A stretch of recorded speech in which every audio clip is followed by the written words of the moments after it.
सपने देखने वाली बहू। गुप्ता जी की बहू अंजलि को सपने बहुत आते थे। एक दिन सुबह सुबह जब अंजलि सोकर उठी, सासू माँ जानती हैं क्या होने वाला है? अरे क्या हुआ, फिर से कोई नया सपना देख लिया क्या? हाँ सासू माँ, बहुत जोर से बरसात आने वाली है। आज कोई कपड़े मत धोना, सूख नहीं पाएंगे। अरे बहू, बाहर तो इतनी तेज धूप निकली पड़ी है, तुमको कहाँ बारिश नजर आ रही है? अरे मम्मी जी, मैंने सपने में देखा था बहुत जोर से बारिश होने वाली है, इसलिए बस आज कोई कपड़े नहीं धुलेंगे।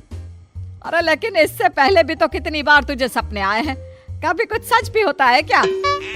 मम्मी जी, आप भी ना सपनों पर भरोसा करना चाहिए, भरोसा। अंजलि की सास उसकी कोई बात नहीं मानती, लेकिन उस दिन वाकई में शाम होते होते घने बादल आ जाते हैं और जोर से मूसलाधार बारिश होने लगती है। अंजलि, आज तो तुम्हारा सपना सच हो गया। बहू, आज तो तुमने सपने में बारिश देखी थी ना, और देखो सच में बारिश हो गई। लगता है अगली बार से हमें तुम्हारी बात माननी पड़ेगी। पापा जी, मैं तो हर बार ही मम्मी जी से कहती हूँ, मेरे सपने सच हो जाते हैं, बस भरोसा रखिए। कुछ दिनों के बाद, अजी सुनते हैं, मुझे ना सपना आया था और सपने में मैंने देखा कि आपकी पूरी 1 करोड़ की लॉटरी लगी है। अरे कभी कभी सपना सच होना सही बात है, लेकिन हमेशा ऐसा नहीं होता अंजलि। और वैसे भी लॉटरी लगने ही वाली है तो अच्छी बात है ना। मैं तो कहती हूँ, हम वो बड़ा सा घर खरीदने वाले थे ना, आज ही चलकर उसको फाइनल कराते हैं। अरे वाह वाह, हाथ में पैसा नहीं और बड़ा घर खरीदना है।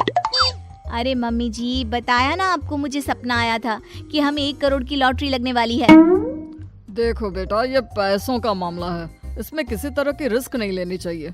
और जब तुम्हारा सपना सच हो जाए तब तुम घर खरीद लेना। मम्मी पापा ठीक है अंजलि, अभी इतनी जल्दबाजी करने की क्या जरूरत है? मैं कुछ नहीं जानती, मुझे वो घर चाहिए तो चाहिए। और आपको प्रॉब्लम क्या है? कुछ दिनों में तो पैसे आने ही वाले हैं लॉटरी से। हाँ तो जब पैसे आ जाएंगे तब खरीद लेंगे ना। पर हमारी अंजलि खाना पीना छोड़कर जिद पकड़कर बैठ जाती है। आखिर मजबूर होकर अंजलि के पति को उस घर को बुक कराने के पैसे देने पड़ते हैं। कई दिन बीत जाते हैं, लेकिन अंजलि के पति की कोई लॉटरी नहीं लगती। कुछ दिनों के बाद, तुम्हारे सपने के चक्कर में तो सब खराब हो गया अंजलि। ना लॉटरी लगी, ऊपर से बेकार में ही सारी जमा पूंजी उस घर को खरीदने में खर्च हो गई। थोड़े दिन तो इंतजार करो, अब ऐसा थोड़ी ना होता है कि आज सपना आया और कल आपकी लॉटरी लग गई। मैंने तो पहले ही कहा था, तुम्हारी बीवी को तो हर सपने पर विश्वास करने की आदत पड़ गई है। ऐसा भी कहीं होता है क्या? कुछ दिनों के बाद अचानक से अंजलि के पति के पास एक फोन आता है और पता चलता है कि उसकी 1 करोड़ की लॉटरी लग गई है। अरे वाह अंजलि, ये तो कमाल हो गया, मेरे तो सच में लॉटरी लगी। अरे भगवान भला करे तुम्हारा। हाँ बहू, अब तो तुम जो कहोगी हम वो सब बात मानेंगे। तुम्हारे सपने का मतलब तो पूरा का पूरा सच होता है।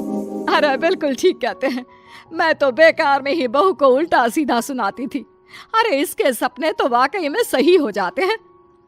अपने घर वालों की बात सुनकर अंजलि मन ही मन बहुत इतराती है। उसे लगता है कि अब वो जो भी सपना देखेगी सच हो जाएगा। और इसी चक्कर में एक दिन अंजलि को सपना आता है कि अचानक उनके घर पर बहुत सारे मेहमान आने वाले हैं। यही सोचकर अंजलि अपनी सास को कहकर बहुत सारा खाना पहले से ही बनाकर रख लेती है। सुबह से शाम हो जाती है। हमने इतना सारा खाना बना लिया, लेकिन हमारे घर तो कोई मेहमान आया ही नहीं। हाँ मम्मी जी, अब तो रात होने आई है, लगता है ये खाना हम लोगों को ही खाना पड़ेगा।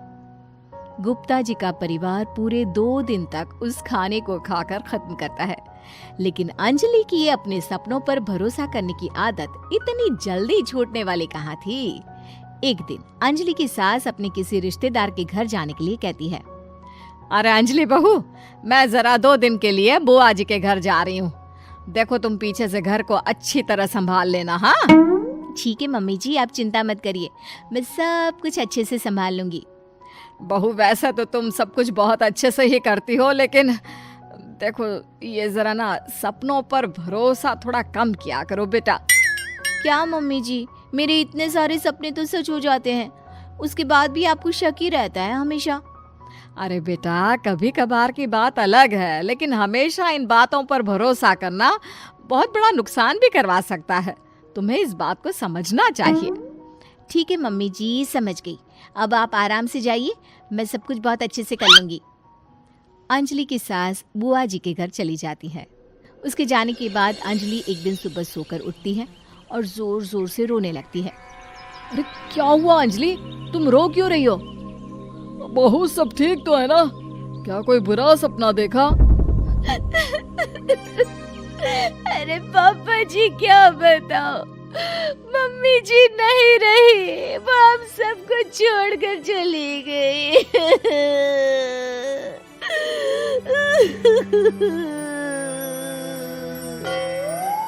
छोड़कर चली गई? अरे क्या मतलब है? वो तो अपनी बुआ जी के घर गई है ना? पापा जी, सासू माँ बुआ जी के घर नहीं, भगवान जी के घर गई है। अरे अंजलि, सुबह सुबह कैसी बात कर रही हो? बुआ के घर गई है, कुछ नहीं हुआ है उनको। मैंने सपने में देखा था, मम्मी जी भगवान को प्यारी हो गई है। अंजलि का पति उसे समझाने की कोशिश करता है, लेकिन अंजलि के बार बार कहने पर वो भी इस बात पर भरोसा कर लेता है कि अब उसकी माँ दुनिया में नहीं रही। सारे गांव में ये खबर फैल जाती है कि अंजलि की सास की मौत हो गई। भगवान, अब हम क्या करेंगे? तुम्हारे सर से माँ का साया उठ गया। मैं तो कहती हूँ पापा जी, इनको बुआ जी के घर जाकर मम्मी जी की डेड बॉडी को ले आना चाहिए, तब तक हम उनकी अंतिम यात्रा की तैयारी करते हैं। अंजलि का पति अंजलि की बात सुनकर बुआ जी के घर के लिए रवाना हो जाता है। उधर अंजलि अपनी सास के अंतिम संस्कार की सारी तैयारियां कर लेती है। मोहल्ले के सारे लोग वहां पर आकर इकट्ठा हो जाते हैं। बहुत बुरा हुआ, मेरी सास मुझे बहुत प्यार करती थी, बुआ जी के घर गई थी। अरे हमको क्या पता था कि भगवान जी के घर जा रही है। अंजलि ने अपनी सास की तस्वीर पर हार पहनाकर घर के बीचों बीच रख दिया। सब लोग आकर गुप्ता परिवार को सांत्वना दे रहे थे। थोड़ी देर बाद अंजलि का पति घर आता है और साथ में अपनी माँ को भी ले आता है। अरे बहू, मेरी तस्वीर पर हार क्यों चढ़ा रखा है? सब लोग अंजलि की सास को देखकर डर जाते हैं। अरे आप लोगों को डरने की कोई जरूरत नहीं है, मेरी माँ जिंदा है। ये तो मेरी बीवी के सपने के चक्कर में हम लोगों ने अपनी माँ को मरा हुआ समझ लिया। बहू, सपने देखना ठीक है, पर अपनी जिंदा सास का अंतिम संस्कार करना बहुत बड़ी गलती। उसके बाद अंजलि की अपने सपनों पर आंख मूंद कर भरोसा करने की आदत हमेशा के लिए सुधर जाती है।